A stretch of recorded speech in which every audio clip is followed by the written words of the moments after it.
গুম খুন অতীতে যা হয়েছে এগুলো যেন বন্ধ হয়। তৃতীয়ত গণতান্ত্রিক প্রতিষ্ঠানগুলোর প্রাতিষ্ঠানিক রূপ দেওয়া। প্রতিষ্ঠান একটা গণতান্ত্রিক রাষ্ট্র দাঁড়িয়ে থাকে কতগুলো প্রতিষ্ঠানের উপর। এই প্রতিষ্ঠানগুলো শক্তিশালী না হয়, কার্যকর না হয়, তাহলে গণতান্ত্রিক ব্যবস্থাটা কার্যকর হয় না। তো এই প্রতিষ্ঠানগুলোকে স্বাধীন করতে হবে এবং শক্তিশালী করতে হবে, নিরপেক্ষ করতে হবে।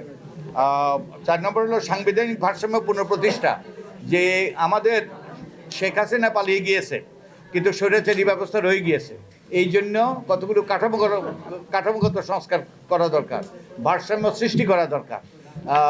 যে সরকারের বিভিন্ন বিভিন্ন বিভাগের মধ্যে একই সাথে রাষ্ট্রপতি এবং প্রধানমন্ত্রীর ক্ষমতার মধ্যে ভারসাম্য প্রতিষ্ঠা করা গুরুত্বপূর্ণ। গণতান্ত্রিক ও স্বচ্ছ রাজনৈতিক দল, আমরা চাই যে বাংলাদেশ একটা গণতান্ত্রিক রাষ্ট্রে পরিণত হোক। আমাদের শুধু সুষ্ঠু নিরপেক্ষ নির্বাচন নয়, এই নির্বাচনের মাধ্যমে গণতান্ত্রিক উত্তরণ ঘটে, গণতন্ত্রের প্রাতিষ্ঠানিকরণ হয়।